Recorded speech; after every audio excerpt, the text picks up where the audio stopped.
The rain beat mercilessly on the windshield of the Audi R8, while Leonardo Villar adjusted the car's heater. His fingers drummed nervously on the Italian leather steering wheel, a habit he had developed over the last few weeks to cope with his growing anxiety. The digital clock read 23:47, and the road from Boston to Providence was practically deserted.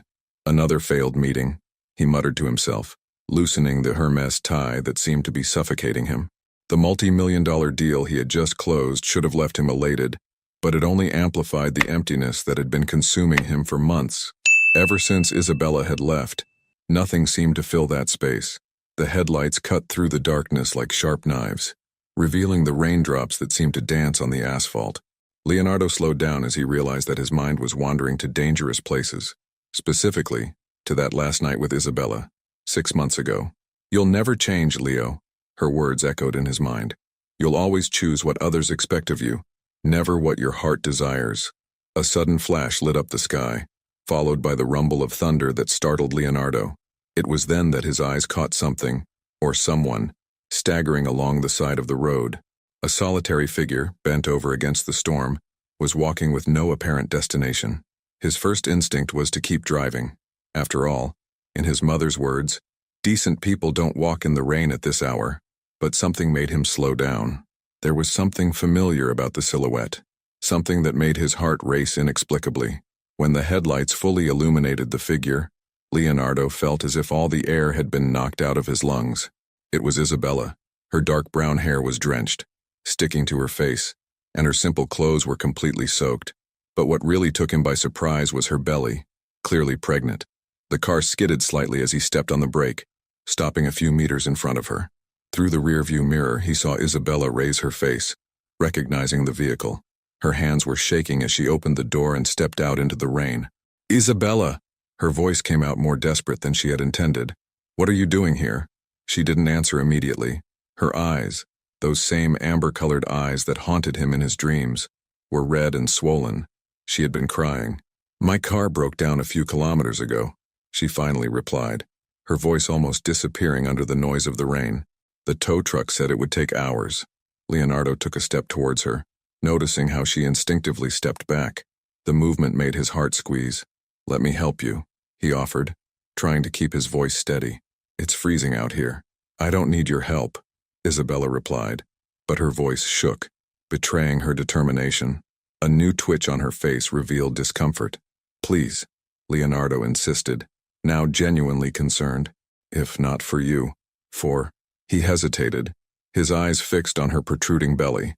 The silence that followed was deafening, even with the storm roaring around them. Isabella lowered her eyes, a protective hand on her belly. "How long?" Leonardo asked, his voice barely above a whisper. 6 months, she replied after a long pause. The math was simple and devastating. 6 months. Exactly the time since she had left.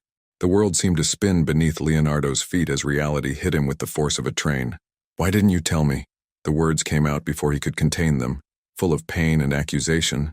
Isabella let out a bitter laugh, which soon turned into a restrained sob. "Told you, what for? So you can hide this inconvenience from your perfect family? To put me through more humiliation?" A new clap of thunder cut through the sky, making her cringe. Leonardo seized the moment to move closer, ignoring her resistance as he grabbed her by the shoulders. "You're soaking wet and shivering," he said firmly. "Let's go to the car. We can talk inside." For a moment, it looked as if she would resist again, but another flash of lightning made her give in. Leonardo guided her to the passenger seat, noticing how she tried to keep her distance even in that confined space. Inside the heated car, silence hung between them. Leonardo watched sidelong as Isabella hugged herself, as if trying to protect herself not only from the cold, but also from him. "Where are you living now?" he asked softly. "Providence," she replied after a moment. "I got a job at an elementary school there." Leonardo nodded, remembering how she always talked about her dream of becoming a teacher. Meanwhile, his mind was working frantically, trying to process everything that was happening. "The baby," he began hesitantly. Yours?" Isabella added, her voice carrying a mixture of defiance and vulnerability. "Yes, Leonardo. He's your son." The impact of those words hit him like a punch in the gut. His son. He was going to be a father.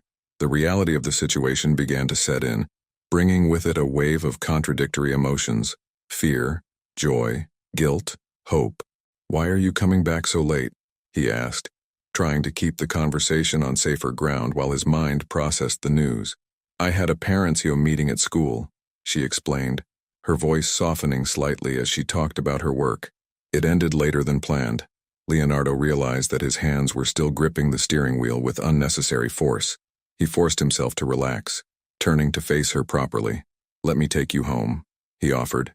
"We can sort out your car tomorrow." Isabella hesitated, biting her lower lip, a habit he knew well, a sign that she was weighing up her options. "I don't want your charity, Leonardo," she finally said, "nor your belated guilt." "It's not charity," he replied, feeling his frustration grow. "It's the least I can do for my—" His voice faltered. "For our son." The words seemed to hang in the air between them, loaded with meaning. Isabella closed her eyes for a moment, as if gathering strength. "All right," she agreed at last, "but only until I get home. I don't want you involved in my life again." Leonardo nodded, although every fiber of his being protested against this condition. As he started the car, his mind was already working on how to make up for past mistakes. This time, he promised himself, he wouldn't let fear and other people's expectations dictate his choices. The storm continued to rage outside, but inside the car something had changed. A new storm, much more complex and personal, was just beginning for both of them.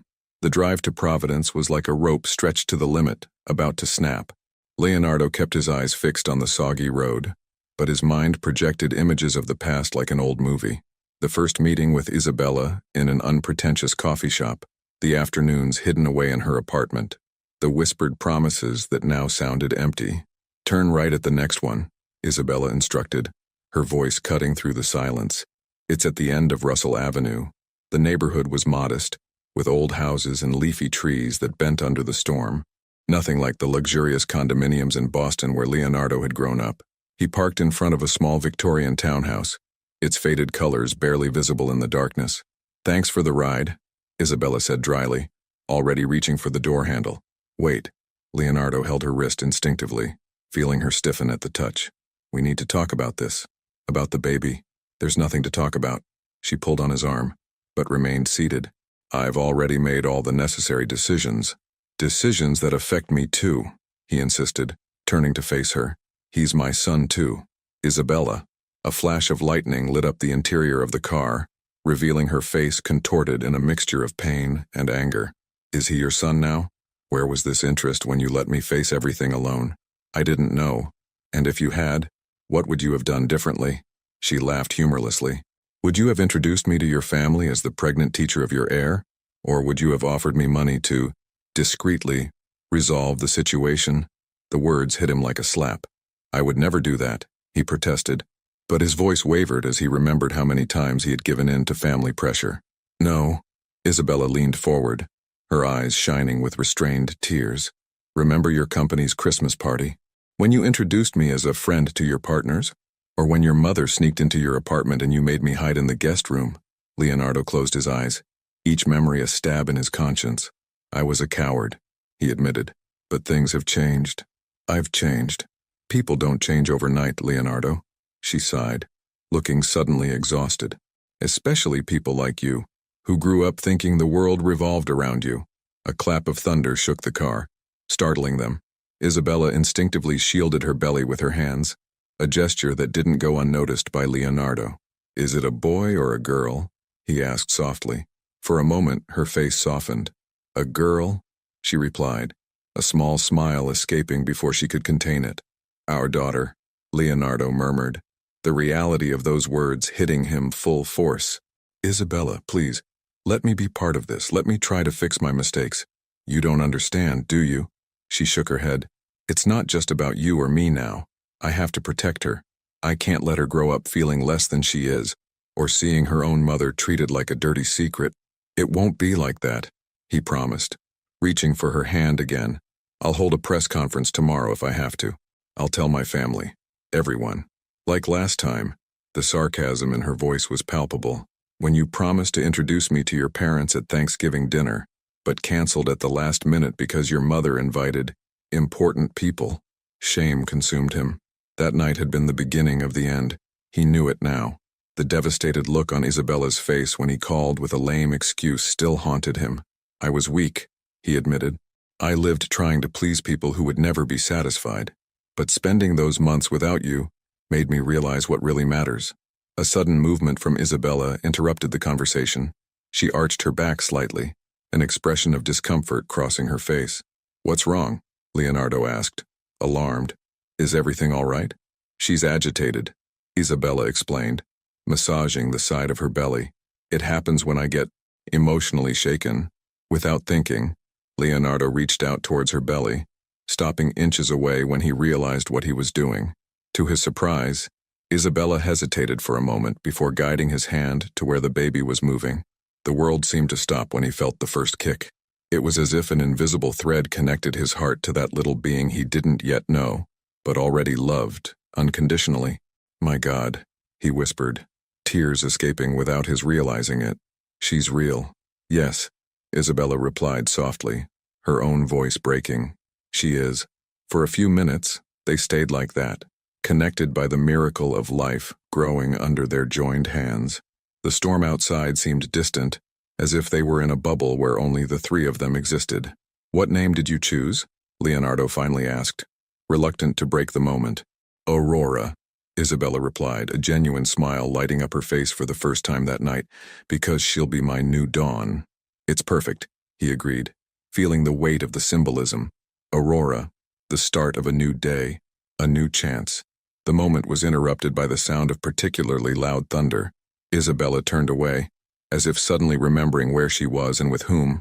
I have to go in, she said, pulling herself together. I have an early class tomorrow. Let me at least walk you to the door, Leonardo asked. It's slippery. After a moment's hesitation, she nodded. Leonardo quickly got out of the car, grabbing an umbrella from the trunk before helping her down. Together, they walked to the porch of the house, where a single yellowish lamp struggled against the darkness. Isabella, he called out as she began to search for her keys in her handbag. Please give me your number, or at least tell me where you work. I need to prove that I can be different. She stopped, the keys jingling in her hands. I can't go through all that again, Leo, she said softly, using his nickname for the first time that night. Not now that it's not just me anymore. Then let me have a taste first, he insisted, before any decisions are made. Let me show you that I'm ready to take on the world for both of you. Isabella studied him longingly, as if trying to see beyond the surface, beyond the expensive suit and the imported car, looking for the man she had fallen in love with. St. Michael's Primary School, she finally said. That's where I work. But Leonardo, she held his gaze firmly. If this is just guilt or a momentary whim, please don't show up. I can't risk my heart again. Or hers. Before he could reply, she unlocked the door and went inside, leaving him alone on the balcony with the sound of the rain and a silent promise that this time it would be different. The next morning dawned with blinding clarity, as if the storm of the night before had never existed. Leonardo watched the city wake up through the windows of his office at Villar Enterprises, located on the 40th floor of one of Boston's most imposing skyscrapers. He hadn't slept. The deep circles under his eyes and his loose tie gave away his sleepless night. Mr. Villar, the voice of his assistant, Regina Matthews, sounded through the intercom. Your mother is on line 1. Leonardo closed his eyes, feeling the familiar pressure in his chest that always accompanied Victoria Villar's calls. Transfer, he replied, mentally preparing himself. Leonardo, darling. His mother's authoritative voice filled the room. Why didn't you answer my messages last night? Good morning to you too, Mom, he replied, massaging his temples. I ran into something on the road. Unforeseen. The dinner with the Blackwoods was scheduled weeks ago. Charlotte was extremely disappointed at your absence. Ah, yes. Charlotte Blackwood, his mother's latest attempt to arrange a proper marriage. Leonardo felt a wave of irritation rise up. Mom, I need to tell you something, he began, his voice firm. Something important. Can it wait until lunch? I'm organizing a meeting with the lawyers to discuss the merger with the... I'm going to be a father, he interrupted, the words coming out like a shot. The silence on the other end of the line was deafening. For a moment, Leonardo thought the connection had been dropped. What's up? Victoria's voice came back, sharp as ice. Isabella is pregnant. 6 months. Isabella. The name was pronounced as if it were something toxic. That teacher? Yes. Mom. The woman I'm in love with. A dry laugh echoed through the phone. In love? Leonardo, please. She obviously planned it. A girl of dubious origin, with no connections, getting pregnant by the Villar heir. It's so obvious it's embarrassing. Enough! Leonardo slammed the table, scaring even himself with the intensity of his reaction. I won't let you talk about her like that. Not anymore. Don't tell me you're considering… Victoria paused dramatically. Leonardo, think of the scandal, the family's reputation. We can resolve this discreetly. I have contacts who… There's nothing to sort out. He cut in. The image of the little kick he'd felt the night before strengthening his resolve. I'm going to take over my daughter and be part of her life. And Isabella's. Daughter? Victoria's voice rose an octave. Do you even know the sex? How long have you kept this from me? I found out yesterday, he admitted. And before you start with conspiracy theories, Isabella never asked for anything. In fact, she didn't even want to tell me. The silence returned, heavier this time. Leonardo could practically see his mother readjusting her strategy. Darling, she began, her voice now honeyed. Let's be practical. If you really want to take on the child, we can arrange something. A generous pension, perhaps an education fund, but getting personally involved. With her, think about what your father would say. Leonardo felt something break inside him. Dad's been dead for 5 years, Mom. And you know what? He would have supported me. He always said that the biggest mistake of his life was letting money change who he was. Don't you dare use your father in this argument, Victoria hissed. You have obligations, a position to maintain. No, Mother. My only obligation now is to my daughter, and to the woman who carries her. The sound of hurried footsteps caught her attention. Regina entered the office without knocking, something completely out of keeping with her usual behavior. Mr. Villar, she whispered, holding out a tablet. I think you need to see this. On the screen, a gossip website displayed a blurry photo of him and Isabella the night before, under the sensationalist headline, Villar heir and secret lover. Scandalous pregnancy shakes Boston elite. Mom, I have to go, he said quickly. Leonardo, don't you dare. He ended the call, picking up the tablet with trembling hands. The photo, although of poor quality, clearly showed him helping Isabella out of the car. The text speculated about a clandestine affair and possible belly flop. Regina, I need you to cancel all my appointments, he ordered, already dialing another number, and call Harrison from the press office. Immediately, after 3 rings, a sleepy voice picked up. Hello? Benjamin. Leonardo recognized the voice of his best friend and lawyer. I need you in my office. Now. Leo, it's 8 in the morning. It's an emergency, he insisted, texting the link to the story. What about Ben? Bring those documents we prepared last year, about succession and paternity acknowledgement. There was a pause. So you finally plucked up the courage? Leonardo looked out of the window again, but this time he didn't see the imposing buildings or the blue sky. He saw Isabella's smile when she talked about Aurora, felt the soft kick against his palm. Yes, she replied. No more hiding. When she hung up, she noticed 3 unread messages on her cell phone. The first was from his younger sister, Valentina. I've just seen the news. I'm by your side, little brother. Always. The second was from his mother. Don't do anything rash, I'm on my way. The third made his heart stop. It was from Isabella, probably sent as soon as she saw the news. People are taking pictures in front of the school. Aurora is agitated. Please make it stop. Without hesitating, Leonardo grabbed his keys and jacket. Regina, tell Harrison and Ben to meet me in Providence, at St. Michael's Elementary School. But sir, the board meeting. Tell them I had a family emergency, he replied, already in the elevator, because that's exactly what it is. As he drove towards Providence, Leonardo mentally formulated his plan. It wouldn't be easy. He knew he would face resistance from all sides.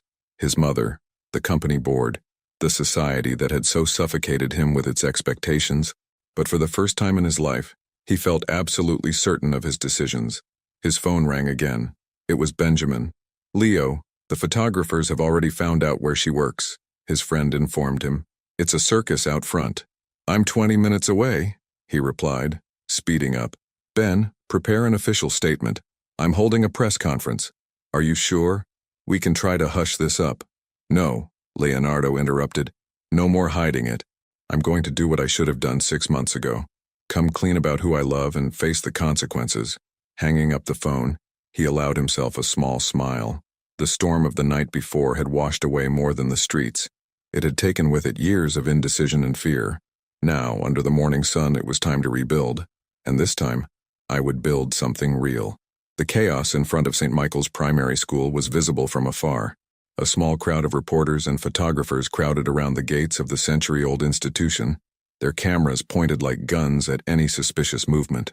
Leonardo parked his Audi a block away, watching the scene with a mixture of anger and determination. Benjamin, who had arrived minutes before, approached the car. I managed to speak to the principal, he said as soon as Leonardo got out. Isabella is in the teacher's room. They've suspended morning classes. How is she? Shaken, Benjamin replied sincerely, but keeping her composure. This woman has more strength than we imagined. Leonardo nodded, adjusting his tie. Harrison, the press officer, joined them with a worried expression. Mr. Villar, I suggest we do this in a more controlled environment. We could arrange an official press conference at— No, Leonardo cut in. It has to be now. It has to be here. I need to show Isabella that I'm not going to hide anymore. The three men walked towards the school, and the effect was instantaneous. Like a swarm of bees, the reporters converged on them, microphones extended and flashes going off. Mr. Villar, is it true that you're having an affair with a teacher? Was the pregnancy planned? Is your family aware of the relationship? Leonardo raised his hand, signaling for silence. To his surprise, the crowd quietened down, eager for his words. I'll make a statement, he announced, his voice firm. But first I need to see Isabella. The reporters reluctantly made their way through, while Benjamin and Harrison formed a protective barrier around them. In the school lobby, the principal, a stern-looking lady called Mrs. Henderson, was waiting for them. This way, she indicated, leading them through the silent corridors. Miss Martinez is quite upset about the whole situation. Leonardo felt a pang of guilt when he heard those words. When they reached the teacher's lounge, his heart raced. Isabella was sitting by the window, one hand protectively on her stomach, as she watched the commotion outside. Leo, she turned when she heard the door, her eyes revealing a mixture of relief and apprehension. I'm sorry, he said immediately, crossing the room in long strides. I'm sorry about all this. It wasn't your fault, she replied softly. Someone must have seen us last night. Leonardo noticed that she looked pale, tired. How's Aurora? A small smile appeared on her lips. Agitated as usual. I don't think she likes all the fuss. Mr. Villar, Harrison interrupted gently. The reporters are getting impatient. Leonardo took a deep breath, taking Isabella's hands between his. I need to do this, he said. I need to tell our story. Do you trust me? Isabella hesitated, studying his face. I don't know if I can, she admitted, but I want to. That's all I ask. He smiled, squeezing her hands lightly before turning to Harrison. Let's do this. In the schoolyard, the reporters had arranged themselves in a semicircle. Benjamin had improvised a small pulpit using a table from reception. Leonardo climbed the steps to the entrance, feeling the weight of dozens of stares on him. Good morning, he began, his voice echoing in the sudden silence. I'm here to clear up the rumors that started circulating this morning. But more than that, I'm here to correct a mistake I made 6 months ago. He paused, organizing his thoughts. A year and a half ago, I met Isabella Martinez in a small coffee shop near here. It was love at first sight, at least on my part. A murmur went through the crowd, but I was a coward, worried about appearances, about social expectations, about what my family would think, so I kept our relationship a secret. Leonardo noticed Isabella standing outside the school, watching him with wide eyes. 6 months ago, Isabella was brave enough to do what I couldn't, end something that made her feel less than the extraordinary human being she is. Last night, fate brought us together again, and I found out that I'm going to be a father. The camera flashes intensified. Some of you are already speculating about scams or scandals. Let me be clear. The only scandal here is how I allowed prejudice and fear to prevent me from taking on the greatest love of my life. Mr.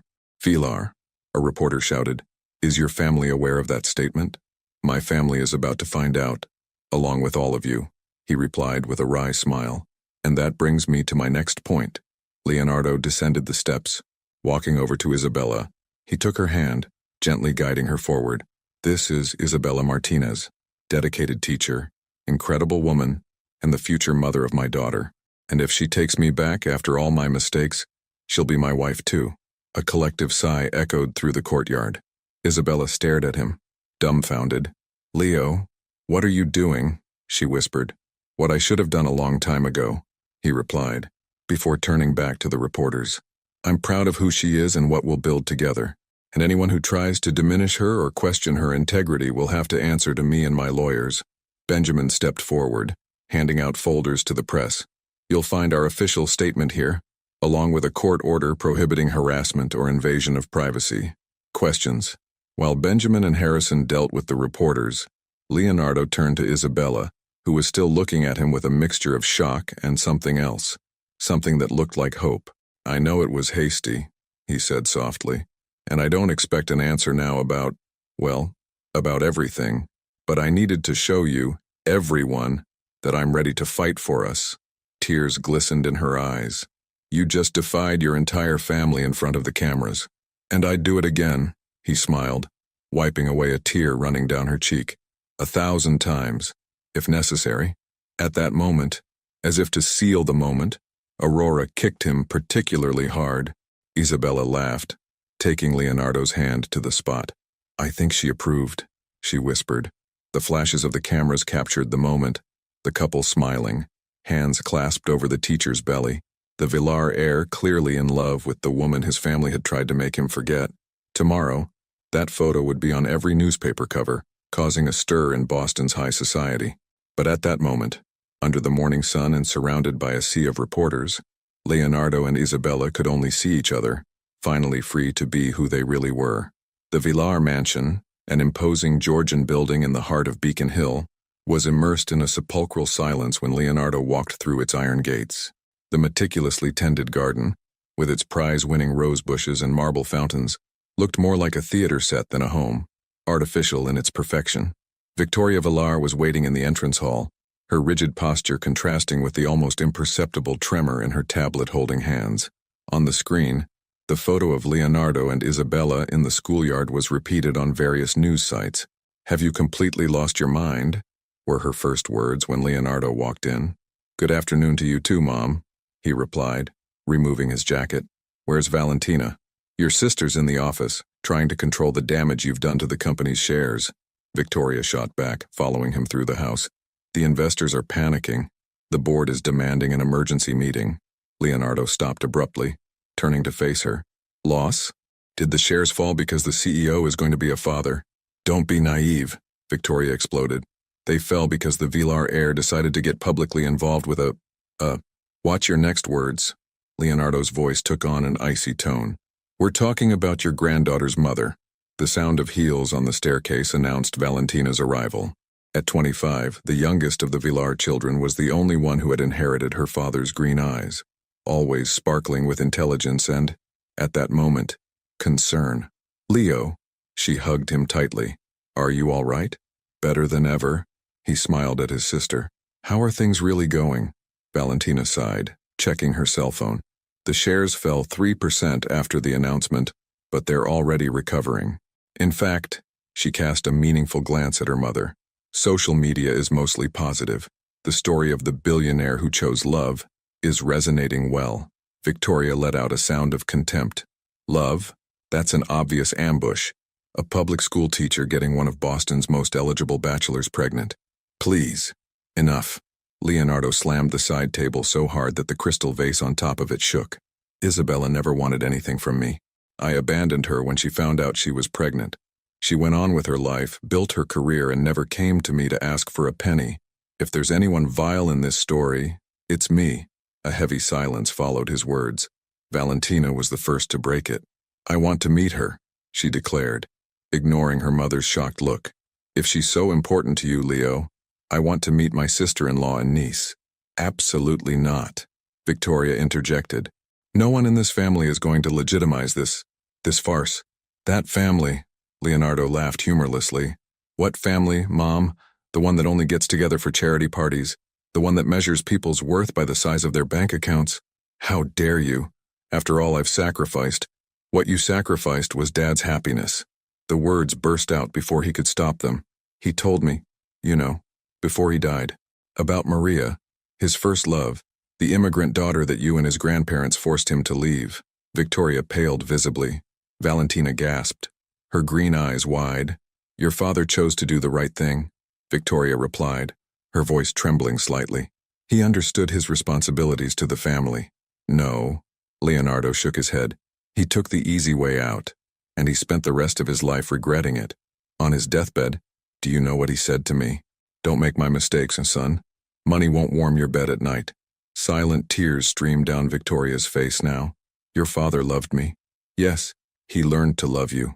Leonardo softened his voice. But he never forgave himself for his cowardice. And I'm not going to make the same mistake. What exactly do you intend? Victoria asked, dropping into an armchair. I'm going to marry Isabella, if she'll have me. I'm going to raise my daughter with pride, not shame. And I'm going to continue running the company as competently as ever, because one thing has nothing to do with the other. Valentina approached, putting a hand on her brother's shoulder.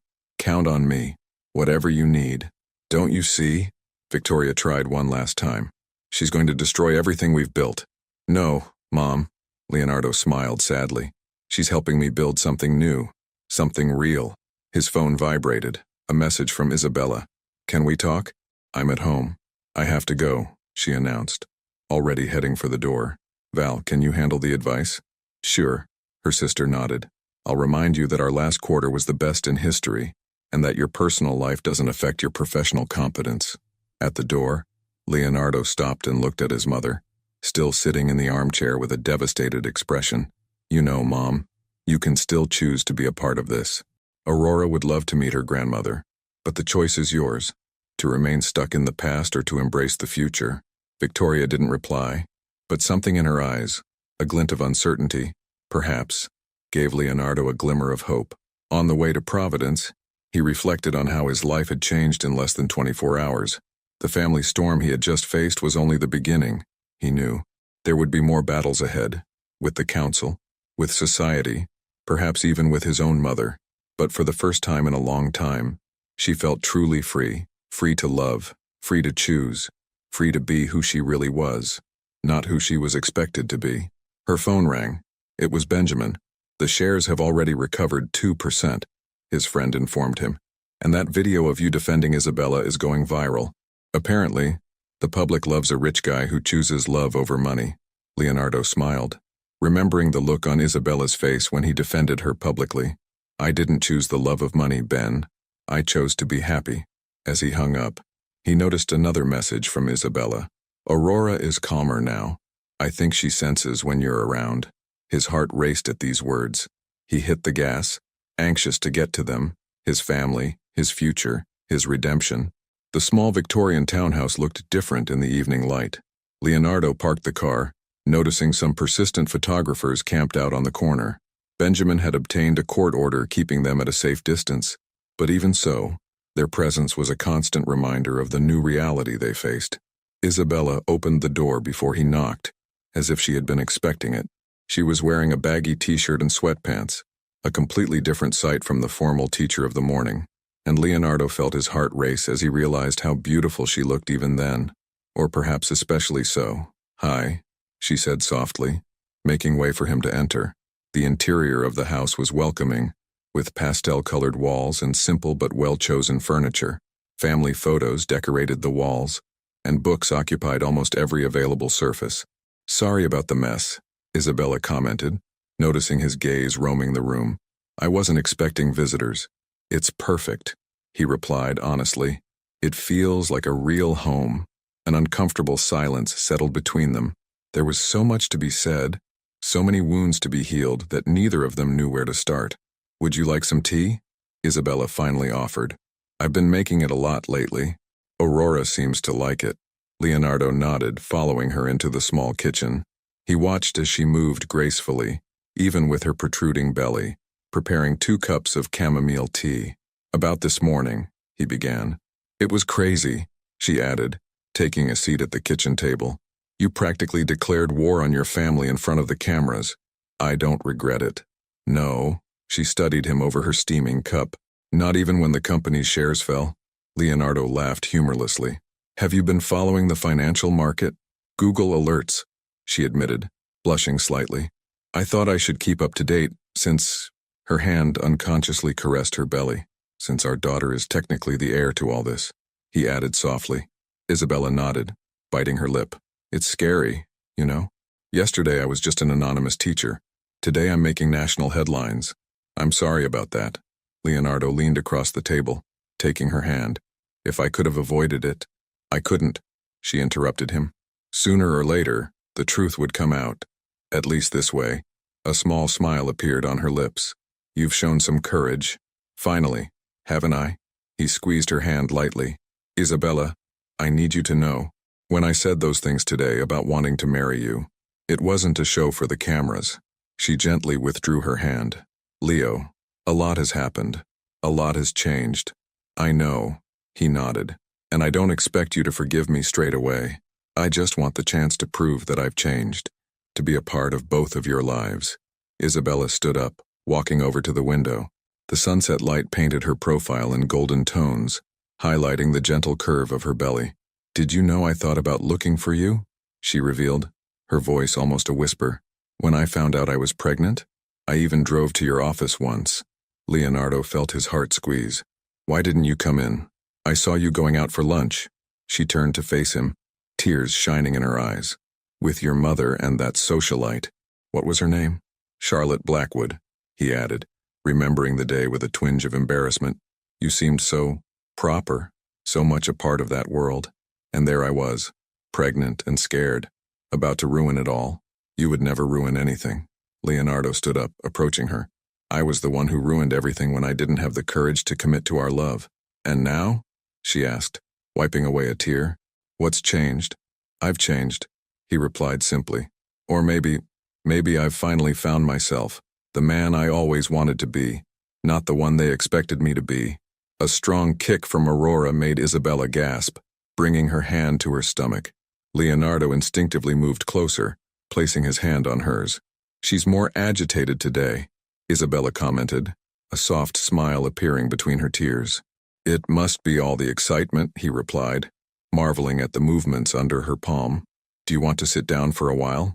They moved to the living room sofa, where Isabella settled down with a sigh of relief. Leonardo noticed a small teddy bear next to it. It was her first present, Isabella explained, following his gaze. I bought it the day I found out I was pregnant. Leonardo picked up the teddy bear, noticing that it was light blue with a pink bow. Did you already know it was going to be a girl? No, she laughed. But I had a feeling. I've always dreamed of having a girl. And the name, Aurora, because of the sunrise, she explained, her eyes softening. Because no matter how dark the night, the sun always rises again. Leonardo felt his own tears forming. It's perfect, he whispered, just as she will be. A comfortable silence settled between them, filled only by the soft sounds of the house and Aurora's occasional movements. Your family must be furious, Isabella commented after a while. Valentina wants to meet you, he smiled. My mother, well, she'll need time, but she'll get over it. And if she doesn't, then it's her choice to miss the chance to meet the most beautiful granddaughter in the world. Isabella studied him longingly. You really have changed, she finally said. I've only realized what really matters, he replied, holding her gaze. And I promise, Isabella, that I'll never let anything or anyone come between us again, if you give me the chance. She didn't reply immediately, but neither did she pull away when he gently dried a tear from her cheek. One day at a time, he finally said. Can we start like this? Leonardo smiled, his heart feeling lighter than it had for months. One day at a time, he agreed. When he finally said goodbye hours later, the sky was already dotted with stars. The photographers had gone, leaving the street quiet and peaceful. See you tomorrow? He asked hopefully. Isabella nodded, one hand resting protectively on her belly. Aurora has an ultrasound appointment. If you want. I do, he replied immediately. I want to be there every moment from now on. On the way back to Boston, Leonardo reflected on how life could change in a matter of days. The truths revealed in the half-light of Isabella's kitchen had healed something inside him that he didn't even know was broken. His phone rang. It was Valentina. How did it go? his sister asked anxiously. Fine, he smiled. One day at a time. Mom asked about you, Valentina revealed. I think she's starting to process everything. Also one day at a time, Leonardo replied, his heart full of hope for the future that was beginning to unfold. The ultrasound room was silent except for the rhythmic sound of Aurora's heart filling the room. Leonardo held Isabella's hand as they watched in amazement at the 3D image of their daughter on the screen. She's sucking her thumb, Dr. Patricia Morgan commented with a smile, adjusting the equipment. And from what I can see, she's developing perfectly. Leonardo could hardly breathe. It was his first ultrasound, his first real glimpse of Aurora. The little nose, the delicate lips, the little hands that moved occasionally. Every detail made him fall in love even more. Would you like to hear the heart again? The doctor offered, noticing the emotion in the first-time father's eyes. Please, he managed to say, his voice breaking. The sound filled the room again, strong and constant. Leonardo felt Isabella squeeze his hand, and when he looked at her, he saw silent tears streaming down her face. I'll leave you two alone for a moment, Dr. Patricia said quietly, getting up. I'll be back in a few minutes with the printed images. When the door closed, Leonardo leaned over and kissed Isabella's forehead softly. Thank you, he whispered. For what? For letting me be a part of it. The moment was interrupted by a knock on the door. To their surprise, it wasn't Dr. Patricia returning, but Victoria Villar. Mom? Leonardo straightened up, instinctively positioning himself between her and Isabella. How did you… Valentina, Victoria replied simply, her eyes fixed on the screen where Aurora's image was still frozen. She mentioned the consultation. A tense silence filled the room. Isabella started to sit down, but Victoria held up a hand. Please stay as you are, she said, her voice softer than usual. I brought something. She opened her Hermes bag and took out a yellowish envelope. With hesitant steps, she approached the stretcher where Isabella lay. Leonardo probably told you about Maria, she began, her fingers caressing the envelope. His father's first love. Mom, I don't think… Let me finish, Victoria interrupted him. Please. She opened the envelope and took out an old photograph. In it, a young couple smiled at the camera, a man who looked strikingly like Leonardo, and a beautiful woman with Latin features. Your father kept this photo for years, Victoria continued, her voice trembling.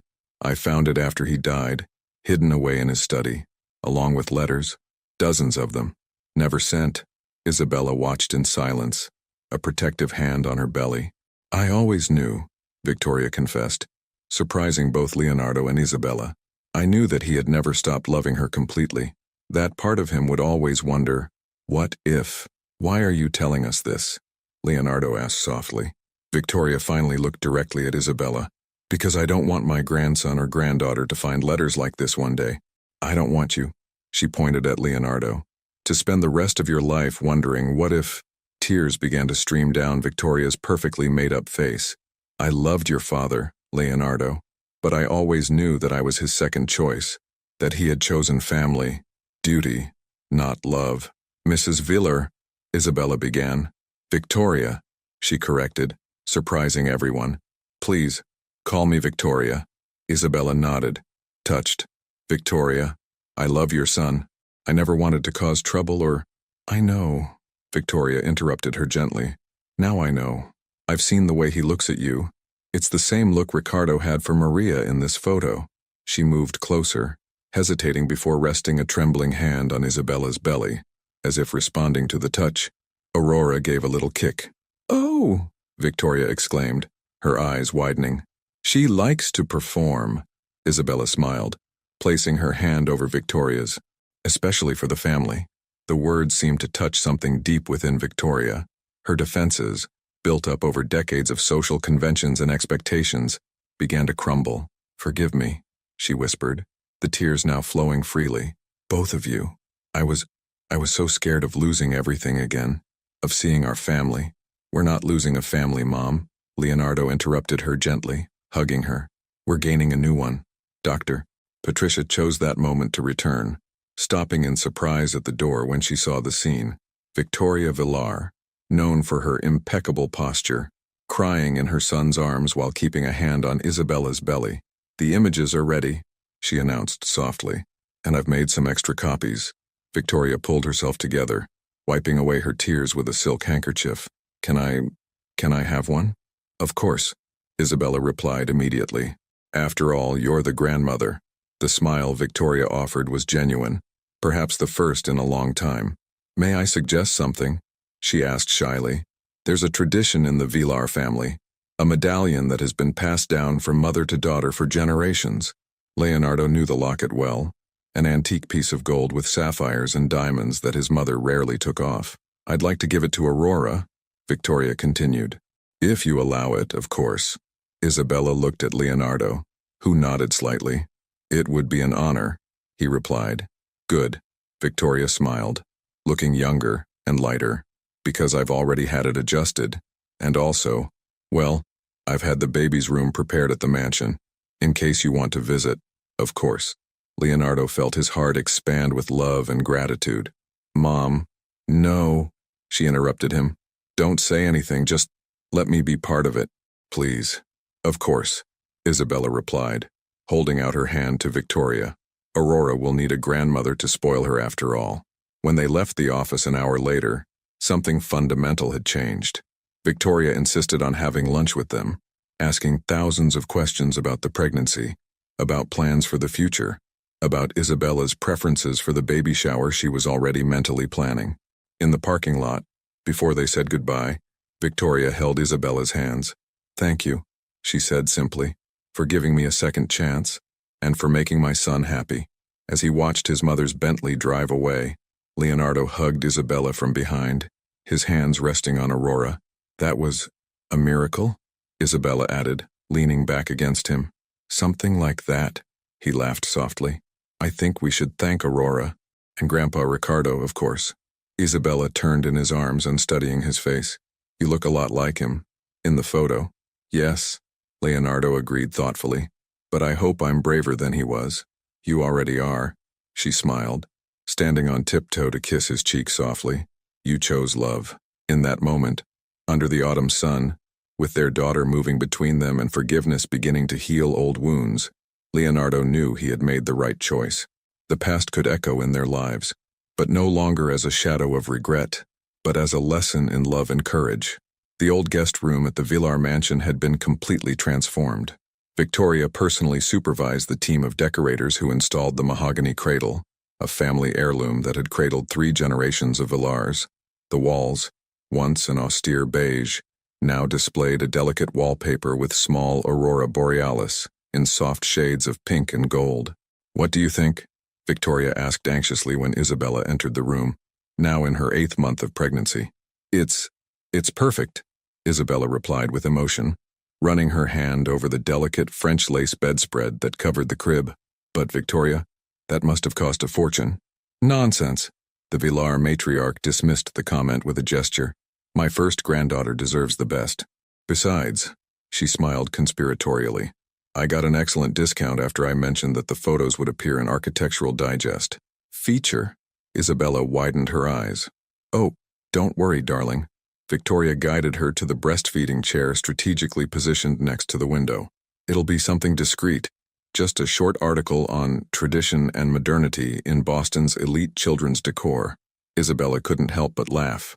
Over the last few weeks, she had discovered a surprisingly warm side to her future mother-in-law.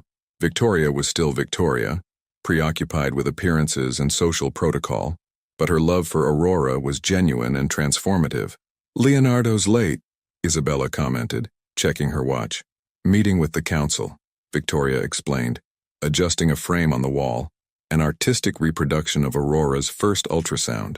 But don't worry, Valentina has assured us that they won't be any trouble. The figures for the last trimester were exceptional. As if summoned by the mention of her name, Valentina entered the room carrying several bags. More presents? Isabella asked incredulously. Technically, they're samples. Valentina winked. The new children's clothing line from Villar Enterprises. After all, Aurora will be our unofficial poster girl. In recent months, the company had surprisingly embraced Leonardo and Isabella's story. The shares, after the initial drop, not only recovered, but reached new record highs. The image of the CEO who chose love had resonated positively with the public, especially the younger generation. Speaking of advertising, Victoria commented casually, the invitation to the Ellen show? No, Isabella and Valentina replied in unison, making all three laugh. The sound of hurried footsteps in the hallway announced Leonardo's arrival. He entered the room loosening his tie, his face lighting up when he saw Isabella. Sorry I'm late, he said, leaning over to kiss Isabella softly. The council was especially talkative today. Problems? Victoria asked, her expression worried. On the contrary, Leonardo smiled, taking a seat on the armchair where Isabella was. They want to expand the range of children's products. Apparently, our story is selling more than any advertising campaign. See? Valentina smiled triumphantly. I told you love sells. Speaking of love, Leonardo began, exchanging a meaningful glance with his mother and sister. Victoria immediately understood the signal. Come on, Valentina. We need to check the arrangements for the baby shower. When they were alone, Leonardo knelt down in front of Isabella's armchair, taking her hands in his. I know we agreed to go slowly, he began, his voice soft, and I completely respect that. But he pulled a small velvet box from his pocket. Isabella gasped. It's not a marriage proposal, he quickly clarified. Not yet. It's a promise. Opening the box, he revealed a delicate white gold ring with a small sapphire, the same stone that adorned the family locket. It's a Villar tradition, he explained. When a man in the family finds his true love, he offers a sapphire as a promise that his heart belongs only to her. Tears began to stream down Isabella's face. I'm not asking you to marry me now, Leonardo continued. I'm asking you to believe in us. I'm asking you to believe that no matter what happens, my heart will always be yours and Aurora's. Leo, Isabella sobbed. May I? He asked gently, holding out the ring. She nodded, unable to speak. Leonardo slid the ring onto her finger, kissing it gently afterwards. Perfect, he whispered. Silly, she finally managed to say, pulling him into a kiss. Aurora chose that moment to give him a particularly hard kick, making them both laugh. I think she approves, Leonardo smiled, placing his hand on his stomach. She always approves of you, Isabella replied softly. Right from the start. A suspicious sound in the hallway made them look towards the door. Leonardo laughed. Come in, he called. I know you're in there. Victoria and Valentina entered, looking not at all embarrassed at having been caught spying. Well? Valentina asked anxiously. Isabella held out her hand, showing the ring. The two women immediately rushed to hug her. Welcome officially to the family, Victoria whispered in her ear, although you've been part of it for a long time. Now, Valentina clapped her hands excitedly, we can finally start planning the, Val, Leonardo interrupted her with a warning look. The baby shower, she added innocently. What else would it be? Everyone laughed, and Isabella felt her heart overflow with happiness. She observed the scene around her, the room prepared with so much love, the family who had welcomed her, the man who had chosen love above all else, and their daughter, who would soon complete that circle of love. What are you thinking about? Leonardo asked quietly, noticing her contemplative gaze. How funny life is, she replied. A few months ago, I was alone on a rainy road, thinking I'd lost everything. And now you have a whole family of Villars who are crazy to spoil you, Valentina added, making everyone laugh again. God help you, Victoria added with a mischievous smile. As the family continued chatting and making plans, Isabella caressed her sapphire ring. It wasn't just a piece of jewelry. It was a symbol that sometimes, when you least expect it, life surprises you in the best possible way. And in her womb, Aurora moved gently, as if agreeing that yes, sometimes happy endings happen exactly as they should. The first contraction took Isabella by surprise on a quiet Sunday afternoon. She was in the library of the Villar mansion, where Victoria had insisted she stay during the last weeks of her pregnancy, to be closer to the hospital. The book she was reading slipped from her hands as the sharp pain hit her. Victoria, she called out, her voice trembling slightly. The Villar matriarch appeared almost instantly, as if she had been waiting for this moment for weeks, which, Isabella suspected, was exactly the case. Is it time? Victoria asked, already in action mode. I think so, Isabella replied, trying to remain calm. But Leonardo is in New York. The presentation for the investors. I'm already calling him. Valentina announced, appearing with her cell phone in hand. The private jet has been on standby for 2 weeks. A new contraction made Isabella gasp. Victoria was immediately at her side, holding her hand. "Breathe, darling," she instructed gently, "just like we practiced in class." Valentina's phone rang. "Leo?" "Yes, it started." "No, it's still at the beginning." "Of course we're going to the hospital now." "Yes, the bag is here." "No, don't panic. Benjamin has already called the car," Victoria said, helping Isabella to her feet, "and Dr. Patricia is waiting for us at the hospital." As they were guided to the armored Mercedes waiting at the entrance, Isabella couldn't help but smile, even through the pain. A few months ago, she had been alone and frightened by the prospect of childbirth. Now, she had a whole team of Villars organizing every detail. At the hospital, they were greeted by an already prepared team, courtesy of Victoria's efficiency, who had probably rehearsed this moment dozens of times. 4 centimeters dilated, Dr. Patricia announced after the initial examination. "We still have a few hours to go." "Will Leonardo make it in time?" Isabella asked anxiously. "The jet took off 10 minutes ago," Valentina informed, consulting her phone. "He'll be here in less than 2 hours." The next few hours were a confusing mixture of pain, waiting, and anxiety. Victoria stayed by Isabella's side constantly, surprising everyone with her ability to offer comfort and support. "You know," she said at one point between contractions, "when Ricardo was born, my mother-in-law didn't leave me alone for a second. She was different with me in particular, as if she understood that some traditions needed to change." Isabella squeezed her hand, touched. "Thank you for being here." "There's nowhere else I should be," Victoria replied simply. The bedroom door opened violently, revealing Leonardo, still wearing the suit from the presentation, his hair disheveled and his tie loose. "I'm home," he announced breathlessly. "Haven't I missed anything? Apart from 5 hours of contractions?" "No," Isabella replied with a tired smile. He rushed to her side, kissing her sweaty forehead. "I'm sorry for the delay, love. The traffic in Manhattan was impossible." 7 centimeters, Dr. Patricia announced after another examination. "You're progressing well." The next 2 hours were intense.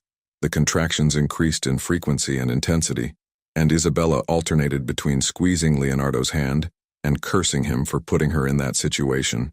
"This is perfectly normal," Victoria assured her worried son. "I cursed your father in 3 different languages when you were born." Finally, the moment arrived. The delivery room was prepared, and Leonardo, duly dressed, positioned himself next to Isabella. "Okay, Isabella," Dr. Patricia instructed. "For the next contraction, I want you to push." What followed were the longest and most intense minutes either of them had ever experienced. Leonardo whispered words of encouragement, even as Isabella squeezed his hand hard enough to leave marks. "I can see the head," the doctor announced. One more effort. With one last cry of determination, Isabella gave it her all. Seconds later, Aurora's loud cries filled the room. "She's beautiful," Dr. Patricia smiled, placing the baby on Isabella's chest. "Congratulations, Mom and Dad." Leonardo couldn't hold back the tears as he looked at his daughter. A perfect blend of him and Isabella, with a surprising amount of dark hair and the same lips as her mother. "Hi, Princess," he whispered, touching the tiny little hand that Aurora immediately grabbed with surprising strength. "She's strong," Isabella laughed through her tears, "like her father, and beautiful like her mother," he added, kissing both of their foreheads. When Aurora was taken for her first tests, Leonardo took the opportunity to send a message to his mother and sister in the waiting room. 3.4 kilo, 49 centimeter, perfect. Minutes later, Victoria and Valentina were allowed into the room, where Isabella was already settled with Aurora in her arms. "Oh," Victoria put her hands to her face. Overwhelmed. "She's Leo's face as a baby," Valentina added, smiling. "But with Isabella's eyes," Victoria observed, approaching cautiously. "May I?" Isabella nodded, carefully transferring Aurora into her grandmother's arms. Victoria held her as if she were the most precious treasure in the world, and, for her, she really was. "Welcome to the world, little Aurora," she whispered, gently kissing her granddaughter's forehead. "You are already much loved." Leonardo watched the scene with an overflowing heart. His mother, who months ago had been so resistant to the idea of Isabella, was now cradling her daughter with so much love that it was hard to imagine that things had ever been different. "She needs the locket," Victoria declared suddenly, handing Aurora to Valentina to hold. From her bag, she took out the old family jewel. With delicate gestures, she placed the locket around the neck of Aurora, who was sleeping peacefully. "Now it's official," she smiled. "A real Villar." "She always was," Leonardo corrected gently, "from the very first moment." That night, when everyone had finally left and the room was silent except for the soft sounds of Aurora sleeping in her hospital crib, Leonardo sat on the edge of Isabella's bed. "Thank you," he said simply. "For what?" "For everything. For not giving up on us. For giving me the most beautiful family in the world." Isabella smiled sleepily. "The three of us against the world?" "No," he corrected, kissing her softly. "All of us together, as it should be."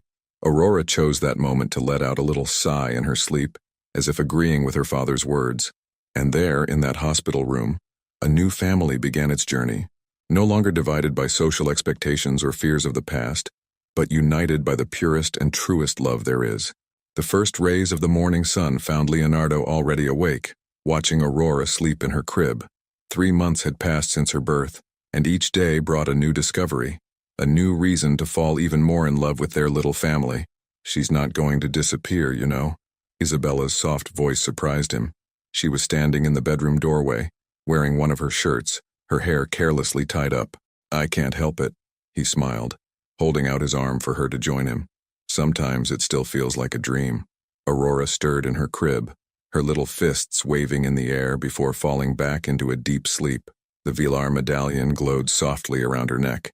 Victoria insisted that she wear it for all official photos.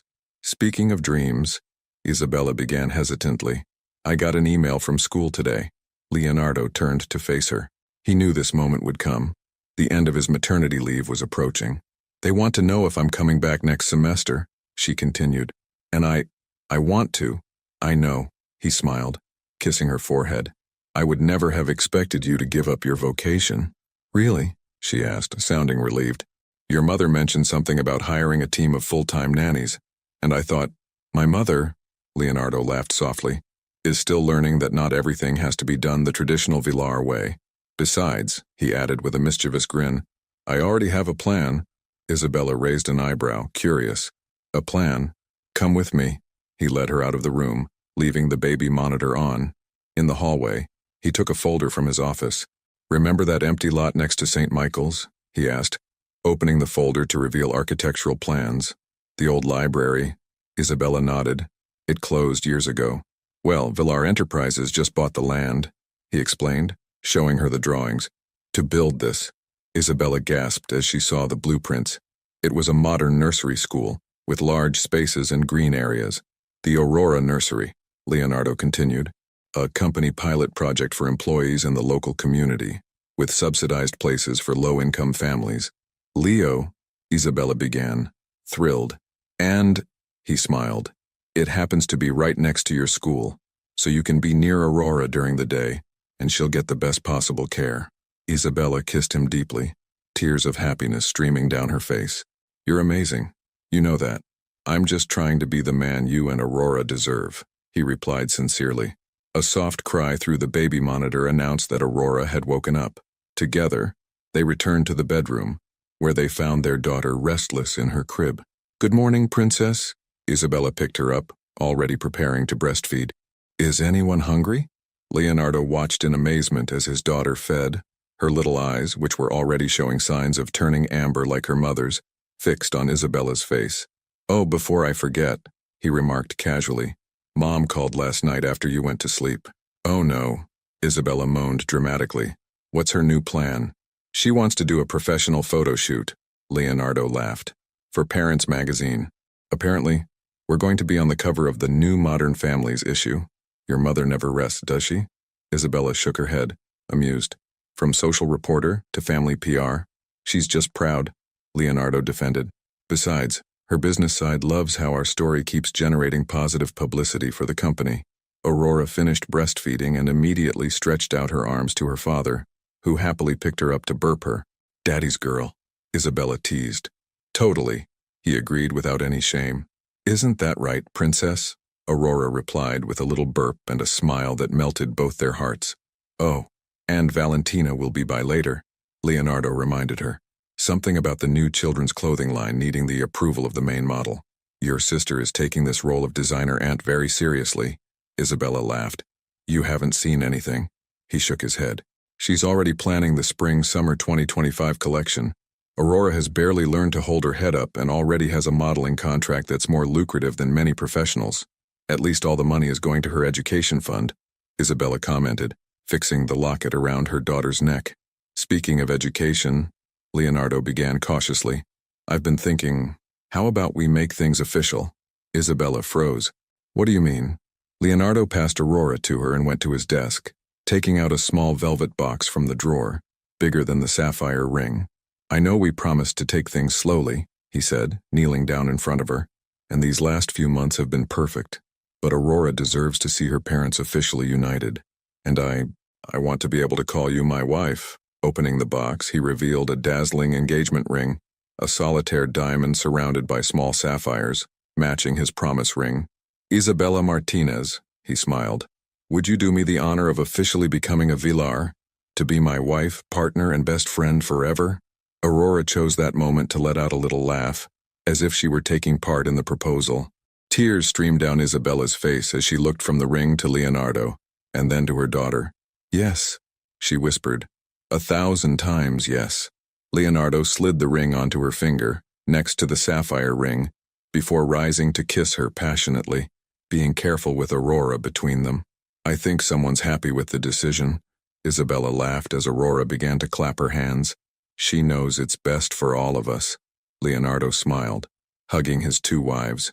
At that moment, watching the morning sun illuminate their small family unit, Leonardo felt a deep peace. All the struggles, all the difficult moments had been worth it to get there, to have Isabella in his arms, Aurora smiling at them, and a bright future ahead. I think we'd better call your mother, Isabella commented after a moment, before she finds out from other sources. Too late? Leonardo laughed, showing his phone with several messages from Victoria. The security cameras in the hall. She's already planning the wedding. God help us. Isabella laughed, but her eyes were shining with happiness. Aurora let out another happy squeal, as if she understood the joy of the moment perfectly. And perhaps she did. After all, from the very beginning, she had been the angel who brought them together, the light that illuminated their path back to each other. The future was bright ahead of them, full of promise and possibility, and together, as a family, they were ready to take the first steps on this new journey. The Cathedral of Santa Cruz was magnificently decorated for what the press was already calling the wedding of the year. Thousands of white and blue orchids, Isabella's favorites, cascaded down the historic pillars, while delicate sapphire blue silk ribbons intertwined in the mahogany pews. In the bride's room, Victoria adjusted the French lace veil in Isabella's hair, while Valentina played with Aurora, now 6 months old, dressed in an adorable little white dress with a blue sash.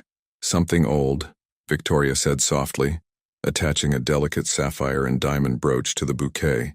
It belonged to my grandmother. Something new, Valentina added, handing over a velvet box containing a diamond bracelet.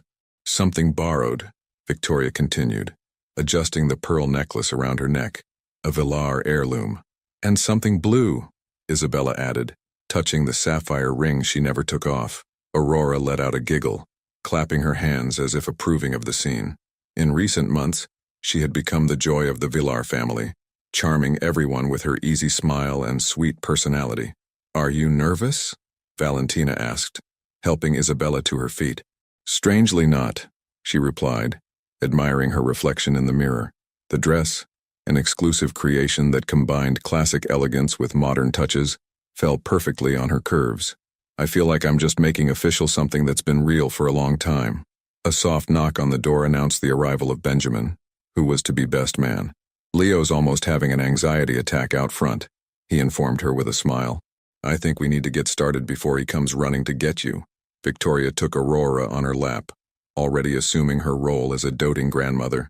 Come on, princess. Time to see Daddy and Mommy get married.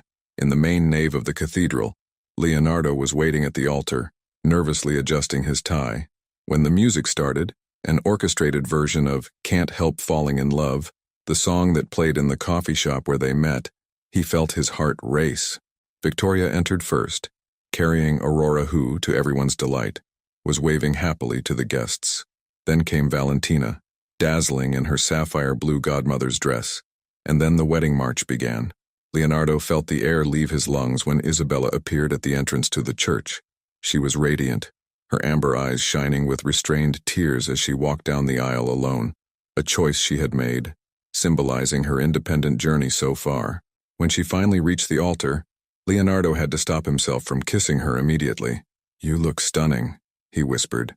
"You don't look too bad yourself," she replied with a mischievous smile. The archbishop began the ceremony, but Leonardo barely heard the words. He was lost in Isabella's eyes, reliving every moment that had brought them there, the rainy night of their reunion, the first ultrasound, Aurora's birth, every little moment that had built their happiness. It was time for the vows, which they had chosen to write in person. "Isabella," Leonardo began, his voice breaking with emotion, "for years, I lived trying to be who others expected me to be. But you loved me for who I really was, even when I didn't know who I was myself. You gave me the courage to be authentic, the strength to fight for what matters, and the greatest gift of all, our Aurora. I promise to spend every day of my life repaying that love, being the man you and our daughter deserve, and building a life of happiness by your side." Tears flowed freely down Isabella's face when it was her turn. "Leonardo," her voice trembled slightly, "when we split up, I thought I'd lost my happy ending. But fate had other plans, and through our Aurora, it gave us a second chance. You proved that true love isn't just about romantic moments, but about courage, growth, and daily choices. I promise to be by your side on every step of this journey, to be your partner, your friend, your confidant, and to love you and our family with all my heart." Aurora chose that moment to let out a happy squeal from Victoria's lap, making everyone laugh and breaking the emotional tension of the moment. The rings were brought out, platinum with small sapphires set in it, matching the engagement ring. When the archbishop finally declared them man and wife, the kiss that followed received a standing ovation from everyone present. The reception took place in the gardens of the Villar mansion, transformed into a fairy tale with thousands of twinkling lights and elegant marquees. Victoria had outdone herself in the planning, combining traditional Villar refinement with personal touches that reflected the couple's personality. During the first dance, with Aurora now asleep in Valentina's arms, Leonardo held Isabella close. "Happy, Mrs. Villar," he whispered in her ear. "More than I ever thought possible," she replied, resting her head on his shoulder. The party continued well into the night, with memorable moments such as Victoria's emotional speech, which surprised everyone by publicly admitting her initial mistakes and celebrating how love had transformed her family. "Sometimes," she said, raising her glass, "we need our children to teach us life's most important lessons. Leonardo and Isabella taught me that the true legacy of a family is not in its name or fortune, but in the love we share." When the last song played and the guests began to say goodbye, Leonardo found Isabella sitting on a swing in the garden, watching the stars. "A penny for your thoughts," he said, taking a seat next to her. "I was thinking about how unpredictable life is," she smiled. "A year ago, I was alone on a rainy road, thinking I'd lost everything. And now you're stuck with a Villar for the rest of your life," he added jokingly. "3 Villars, actually," she corrected, touching his belly gently. Leonardo froze, his eyes widening. Are you? Isabella nodded, her eyes shining. "I found out yesterday. I wanted to make it a special surprise." With a cry of joy, Leonardo picked her up and twirled her around in the twinkling lights of the garden. "Careful," she laughed. "There's a little Villar in here." "Another miracle," he whispered, placing her gently on the ground and caressing her womb. "Aurora is going to have a little brother or sister. Another chapter in our story." Isabella smiled, pulling him into a kiss. Above them, the stars shone as silent witnesses to yet another perfect moment in a story that began with a storm and turned into the most beautiful dawn. The news of the second Villar baby was greeted with the same joy and excitement that surrounded Aurora's arrival. Victoria, now fully immersed in her role as doting grandmother, already began planning the decoration of yet another room in the mansion, while Valentina immediately began designing a new line of coordinated clothing for siblings. One spring morning, 6 months after the wedding, Isabella was sitting in Dr. Patricia's office for another ultrasound. Leonardo held her hand, while Aurora, now almost a year old, played happily on Victoria's lap. "Well," the doctor smiled, moving the transducer over Isabella's belly. "It looks like we have a surprise here." "Surprise?" Leonardo asked, his heart racing. "See for yourself." She turned the monitor. "Here's baby A, and here, baby B." "Twins?" Isabella gasped, squeezing Leonardo's hand. "Two boys, as far as I can see," Dr. Patricia confirmed. "Perfectly healthy." Victoria let out a little cry of joy, causing Aurora to clap her hands in response. "Two?" Leonardo repeated, still in shock. "We're having two babies. The Villar family certainly know how to make a triumphant entrance," the doctor joked. "Two heirs at once." That night, after Aurora had been put to bed, Leonardo found Isabella on the balcony of their house, an elegant property they had bought close to both the school and the new nursery. "What are you thinking about?" he asked, hugging her from behind and resting his hands on her already visible belly. "About how our lives have changed so much in such a short time," she replied, leaning back against him. "Sometimes it feels like a dream. If it's a dream, I don't want to wake up." He kissed her neck softly. "Have you thought about names?" "I was thinking," she hesitated. "How about Ricardo, after your father?" Leonardo was silent for a moment, moved. "He would have loved that," he finally said. "And for the other one?" "Miguel." She smiled. "It was my grandfather's name, the man who raised me after my parents passed away. Ricardo and Miguel Villar Martinez." Leonardo tested the names. "Perfect." The following months passed in a whirlwind of preparations. The twins' room was decorated in shades of green and gold, with a mural of an enchanted forest painted by a local artist. Aurora, who was already taking her first steps, loved staying in the room, talking to her little brothers through her mother's belly. The twin pregnancy required more care, and Isabella had to reduce her school hours early this time, but the Aurora nursery, now fully operational, became her new project. She oversaw the educational program, ensuring that all the children, regardless of their social background, received the best possible education. One afternoon, when Isabella was in her 8th month, Victoria showed up with a surprise. "I found these in the attic," she said, handing over an old carved wooden box. "They belonged to Ricardo and his twin brother who died as a baby." Inside the box were 2 small medallions, similar to Aurora's, but with masculine details. "He never told me he had a twin brother," Leonardo commented softly. "It was very painful for the family," Victoria explained. "Maybe that's why I reacted so badly at first. The fear of losing something precious can make us make terrible mistakes." Isabella hugged her mother-in-law, both of them crying softly. "The past teaches us," she said, "but it's the future that matters." The twins, as if to prove that they had their own personalities from the start, decided to come into the world 2 weeks ahead of schedule. The birth was more challenging this time, but with Leonardo by her side and the medical team prepared, Isabella brought Ricardo and Miguel into the world just 15 minutes apart. "They're identical," Valentina exclaimed, looking at her nephews in the nursery. "How can we tell them apart?" "By temperament," Isabella smiled tiredly. "Ricardo has already shown that he has his father's strong temper, while Miguel is quieter." Aurora, on Victoria's lap, watched her brothers with fascination. "Babies," she said clearly, one of her first words. "Yes, princess," Leonardo smiled, picking her up. "Your little brothers." The first few months with twins were a challenge, but with the support of the family and a dedicated team, they found their rhythm. Aurora turned out to be a surprisingly attentive big sister, always wanting to help with the babies. On a particularly quiet night, with all 3 children finally asleep, Leonardo found Isabella in the library, looking through old family photos. "I found something interesting," she said when he sat down next to her. It was an old photo, showing 2 little boys, one of them unmistakably her father. "The original Villar twins," Leonardo murmured, studying the image. "It's amazing how history sometimes repeats itself," Isabella commented, "but this time with a happy ending. Because this time," he pulled her close, "we have enough love to overcome any challenge." A soft cry through the baby monitor alerted them. Miguel, for the softer tone. "I'll go." Leonardo stood up. "You rest." In the nursery, he found not only Miguel awake, but also Ricardo, both restless in their cribs.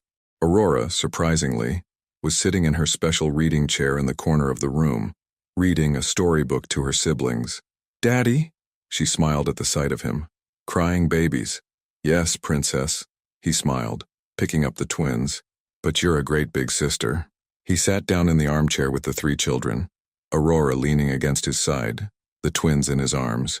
He began to softly sing the same lullaby his father used to sing to him, watching his children go back to sleep. Isabella found him like this an hour later, all asleep in the armchair. With tears of happiness in her eyes, she took a photo of the moment, one more precious memory to add to the album of her perfectly imperfect family. "I love you," he whispered, gently kissing each of their 4 foreheads. And there, under the soft light of the lamp with the peaceful sound of her children's breathing, Isabella knew that all the storms had been worth it, because sometimes you have to face the darkness to find the brightest light, the light of true love, of family, and of the little miracles that make life worth living. If you were in Leonardo's shoes, would you have the courage to defy all social expectations, family traditions, and business pressures for love? At what point in your life have you had to choose between following the expectations of others or being true to your heart? Leave your opinion in the comments. Thank you for watching. If you enjoyed the story, please subscribe to our channel and leave a comment below, letting us know what you thought. Your feedback and support mean a lot to us. Stay tuned for more exciting stories.